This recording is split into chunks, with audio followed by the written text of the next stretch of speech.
Di dalam video ini kita akan menelusuri jejak peradaban dan kerajaan purba Nusantara dari zaman prasejarah hingga abad ke-5 Masehi.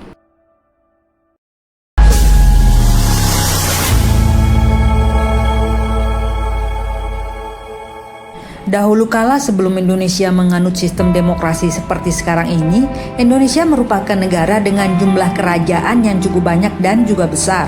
Banyak peninggalan dan juga kisah dari sejarah kerajaan tersebut yang bahkan sampai sekarang bisa kita temui. Terdapat beberapa kerajaan besar dan tertua di Indonesia yang tidak kita peroleh selama di sekolah. Hingga saat ini, sejarah yang kita pelajari masih menyebutkan bahwa Kutai adalah kerajaan tertua di Indonesia. Padahal sebenarnya penemuan para ahli arkeologi terbaru ada beberapa situs sejarah dan kerajaan di Nusantara yang bahkan pernah berdiri puluhan ribu tahun sebelum Masehi. Keberadaan situs sejarah tersebut merupakan bukti bahwa peradaban di Nusantara sudah ada jauh pada masa zaman prasejarah. Nusantara banyak memiliki gunung berapi aktif sehingga dimungkinkan bahwa peradaban tersebut terkubur karena dahsyatnya letusan gunung berapi dan bencana alam seperti Gunung Toba yang meletus super hebat pada 75.000 sebelum Masehi, juga Gunung Krakatau yang meletus beberapa kali dari abad ke-3 hingga abad ke-18. Selain situs sejarah yang berhasil ditemukan, catatan sejarah dari Tiongkok banyak menceritakan tentang utusan kerajaan Nusantara yang melakukan perdagangan dengan dinasti di Tiongkok pada masa lampau. 1. Situs Gunung Padang. Keberadaan situs Gunung Padang dilaporkan pertama kali oleh Nicolaas Johannes Crom dalam tulisannya berbahasa Belanda. Jika dalam bahasa Indonesia berjudul Buletin Dinas Kepurbakalaan pada tahun 1914. Kemudian Crom melaporkan bahwa di puncak situs Gunung Padang terdapat 4 teras yang tersusun dari batu kasar serta dihiasi batu andesit, dan di setiap teras terdapat gundukan tanah yang ditimbun batu. Karena keterbatasan akses, temuan bersejarah di situs Gunung Padang sempat terlupakan selama beberapa dekade. Namun, situs Gunung Padang ditemukan kembali pada tahun 1979 berdasarkan laporan dari masyarakat kepada pemerintah. Semenjak saat itulah pemerintah mulai melakukan konservasi dan penelitian terhadap situs Gunung Padang. Penelitian pertama kali dilakukan pada Mei sampai Juni 2012 dan pada Januari sampai Maret 2013. Tim pada saat itu menemukan batu-batuan columnar joint. Columnar joint adalah batuan alami yang keluar dari perut bumi. Secara alami batuan itu berada pada posisi vertikal, akan tetapi batuan yang ditemukan di sana berada pada posisi horizontal, yang dengan demikian disimpulkan bahwa ada campur tangan manusia di dalamnya. Para peneliti juga menguji kembali karbon yang ditemukan di kedalaman 8 hingga 10 meter dan kedalaman sekitar 5 hingga 12 meter. Pengujian dilakukan di Laboratorium Beta Analytic Miami, Florida, Amerika Serikat. Dari hasil tersebut didapatkan usia yang lebih tua, yaitu usia karbon pada sampel pertama sekitar 7.600 hingga 7.800 sebelum Masehi, dan sampel kedua yaitu 14.500 hingga 25.000 sebelum Masehi. Hasil tersebut jika dikonversikan didapatkan rata-rata usia bangunan yang ditemukan tersebut adalah 10.000 sebelum Masehi. Sedangkan luas bangunan di situs Gunung Padang yaitu sekitar 15 hektar. Sementara itu, jika dibandingkan dengan Candi Borobudur, tinggi bangunannya diduga kurang lebih 3 kali lebih tinggi dari Candi Borobudur dengan luas 10 kali luas Candi Borobudur. Dengan usia dan luas tersebut, dapat dikatakan bahwa bangunan tersebut adalah bangunan prasejarah terbesar di dunia. Padahal dalam catatan sejarah sampai saat ini, peradaban besar dunia baik di Mesopotamia, Mesir, China maupun Yunani yang tertua berusia sekitar 4.000 sebelum Masehi. Tim juga menemukan bangunan tersebut mempunyai kemiripan dengan piramida Peru dan menyimpulkan bahwa masyarakat purba Nusantara saat itu telah mengenal pengetahuan dan teknologi pemilahan, penyusunan, dan penguatan bangunan. Selain itu disimpulkan pula bahwa sudah ada pemimpin dan perencana ulung pada saat itu. Masyarakatnya juga dianggap telah mengenal manajemen kerja yang efektif, sudah adanya pasokan makanan dan minuman yang banyak, dan pengetahuan akan musim dan benda-benda langit yang baik. 2. Situs Tinggi Hari. Tinggi Hari adalah sebuah situs megalitik di Kecamatan Pulau Pinang Lahat, Provinsi Sumatera Selatan. Situs ini diperkirakan berusia 3000 sebelum Masehi dan menjadi situs megalitik tertua di Pulau Sumatera. Situs megalitikum Tinggi Hari berlokasi di sekitar Bukit Barisan dan sekitar administratif, terletak di Kecamatan Gumai Ulu, Kabupaten Lahat. Situs megalitikum Tinggi Hari termasuk dalam kawasan megalit Pasemah yang di dalamnya terdapat ribuan tinggalan dari era megalitikum yang tersebar di 41 situs. Sebagai wilayah tertua, Lahat merupakan daerah terkaya dalam hal tinggalan bersejarah di Sumatera Selatan. Lahat memiliki setidaknya 20 daerah megalitikum yang memiliki temuan situs megalitikum yang kaya.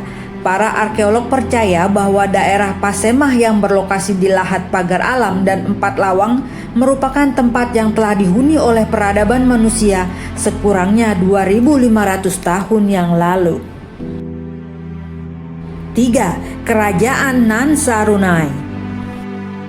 Di Borneo, kerajaan Kutai Martapura muncul pada abad ke-4 Masehi dan selama ini diyakini sebagai kerajaan tertua di Nusantara. Namun, jauh sebelumnya di belahan lain Pulau Kalimantan ada kerajaan yang ternyata jauh lebih tua.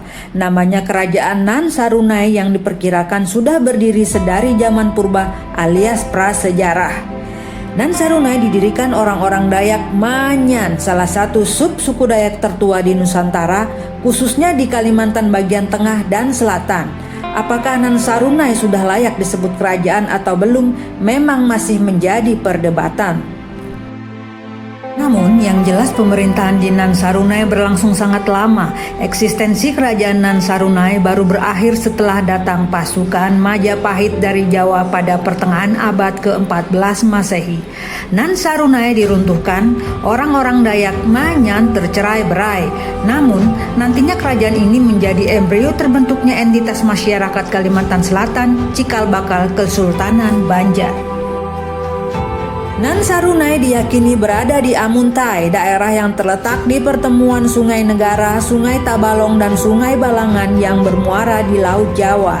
Daerah itu berjarak sekitar 190 km dari Banjarmasin, ibu kota Provinsi Kalimantan Selatan sekarang.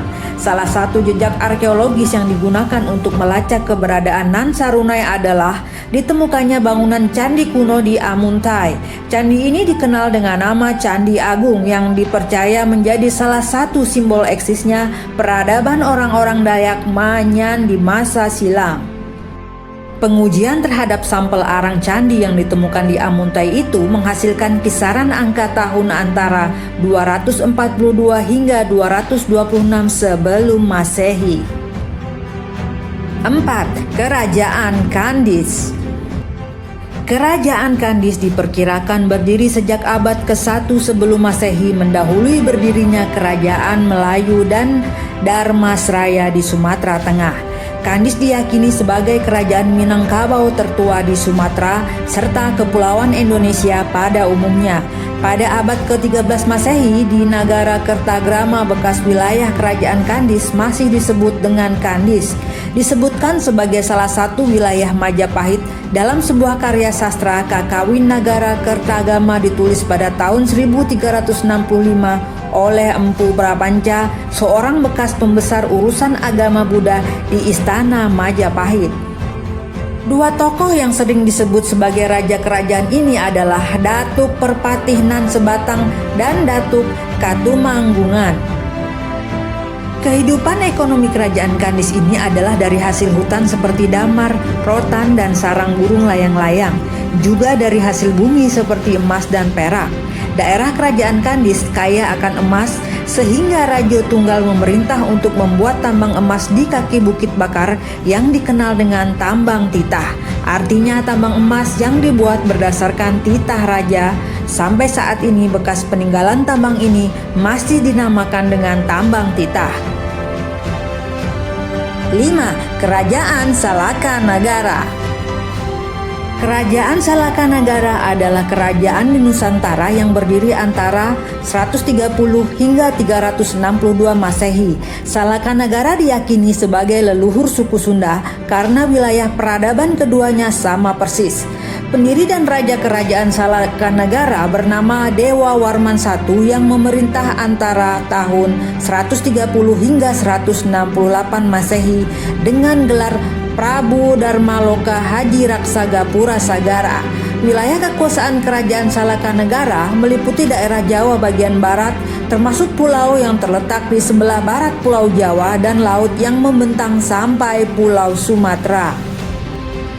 Setelah berkuasa selama 232 tahun, kerajaan Salakanagara berada di bawah pemerintahan kerajaan Tarumanagara. Sumber sejarah utamanya adalah naskah Wangsakerta Pustaka Ratsya Ibumi Nusantara. Menurut naskah tersebut, kerajaan Salakanagara diyakini sebagai salah satu kerajaan tertua di Nusantara yang berdiri antara 130 hingga 362 Masehi. Salakanagara minim meninggalkan bukti fisik karena bencana perang untuk memperebutkan tanah Sunda. Demikian juga bencana alam yang tidak mustahil menghilangkan peninggalan kerajaan awal di Pulau Jawa tersebut. Salakanagara selama 232 tahun berdiri, diyakini ada 11 raja yang memerintah kerajaan Salakanagara yang bergelar Dewa Warman I hingga Dewa Warman ke-9. 6. Kerajaan Koying. Koying merupakan sebuah nama kerajaan yang berada di Pulau Sumatera yang terletak di wilayah Jambi. Kerajaan ini diperkirakan berdiri sekitar abad ke-3 Masehi. Dalam catatan Cina diterangkan bahwa di kerajaan Koying terdapat gunung api dan kedudukannya 5.000 li di timur Cupo atau Jambi. Di utara Koying ada gunung api dan di sebelah selatannya ada sebuah teluk bernama Wen. Dalam teluk itu ada pulau bernama Pule. Berdasarkan pada sumber berita-berita China yang dibuat oleh para utusan dari Tiongkok, yaitu diplomat Kuang Tai, utusan dari dinasti Wu di selatan, dan Wan Chen, gubernur dinasti Wu di Tan dekat Nankin pada tahun 222 hingga 280 Masehi, serta yang ditulis oleh Tu Yu disebut sebagai Koying Caiying tahun 375 Masehi, mengatakan bahwa sekitar abad ke-3 hingga ke-5 Masehi di wilayah Jambi terdapat 3 kerajaan, yakni Koying pada abad ke-3, Tupo abad ke-3, Kandali atau Kantoli pada abad ke-5. Dilaporkan selanjutnya bahwa Koying berpenduduk sangat banyak dan menghasilkan mutiara, emas, perak, batu giok, batu kristal, dan pinang.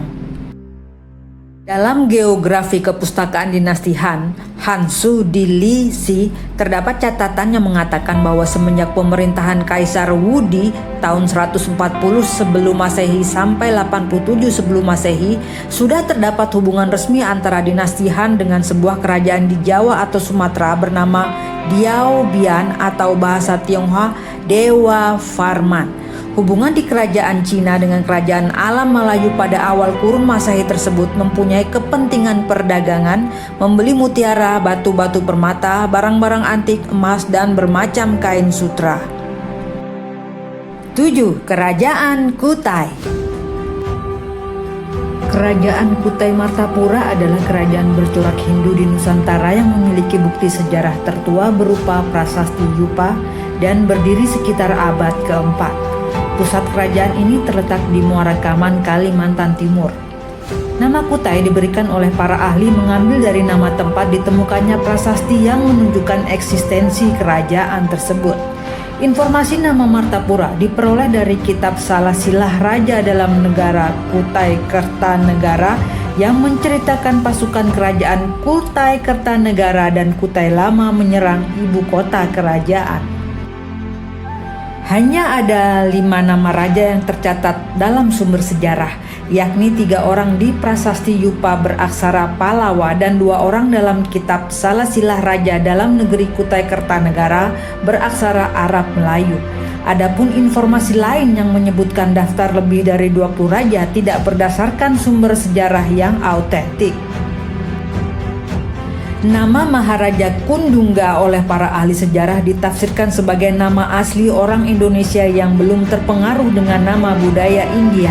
Sementara putranya yang bernama Asmawarman diduga telah terpengaruh budaya Hindu. Hal ini didasarkan pada kenyataan bahwa kata Warman berasal dari bahasa Sanskerta. Kata itu biasanya digunakan untuk akhiran nama-nama masyarakat atau penduduk India bagian selatan.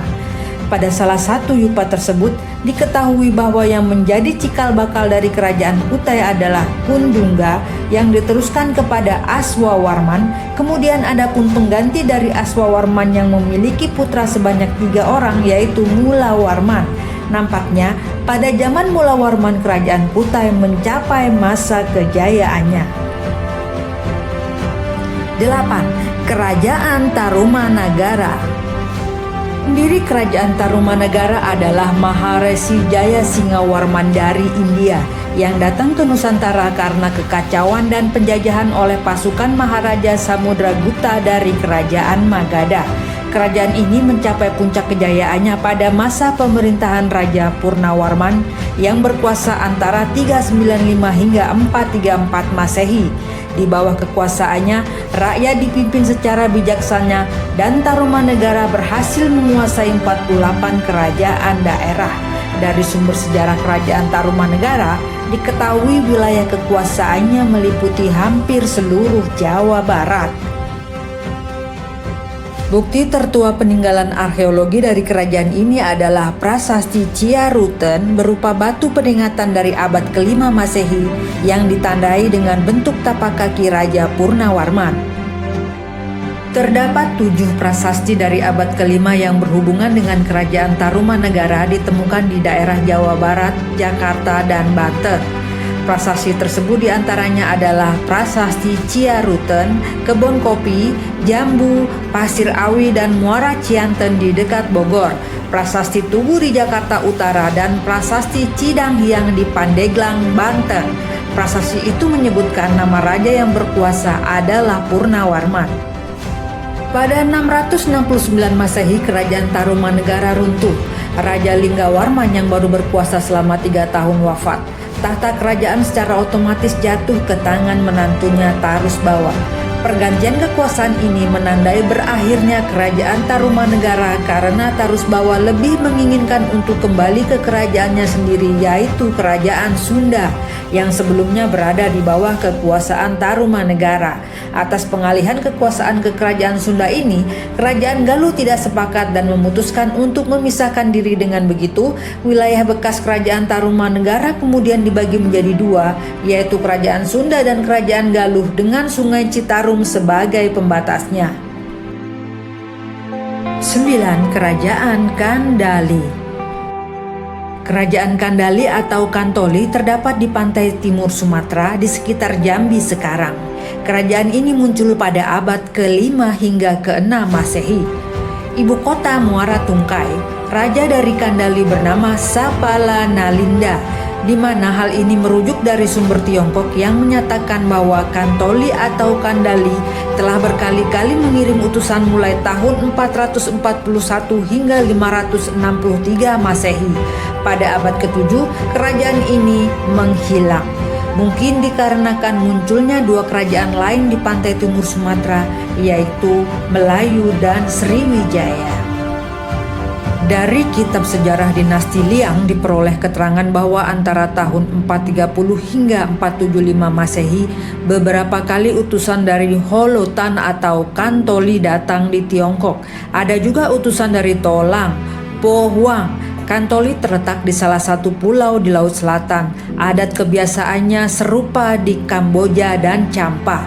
Hasil negerinya yang terutama pinang, kapas, dan kain-kain berwarna. Sedangkan dalam kitab sejarah dinasti Ming disebutkan bahwa San Fosi dahulu disebut juga dengan Kantoli. Menurut J. Faran, Kantoli di dalam berita Tiongkok ini mungkin sama dengan Kandari yang terdapat dalam berita Ibnu Majid yang berasal dari tahun 1462, karena San Fosi dahulu juga disebut Kantoli, sedangkan San Fosi diidentifikasikan dengan Sriwijaya. Maka Faran menafsirkan Kantoli terletak di Sumatera dengan pusatnya di Palembang. Itulah beberapa peradaban dan kerajaan yang pernah berdiri di Nusantara pada abad sebelum Masehi hingga abad ke-5 Masehi. Semoga bermanfaat. Terima kasih untuk Sobat True Stories yang setia dengan channel ini. Saran dan kritik sangat diterima dengan senang hati.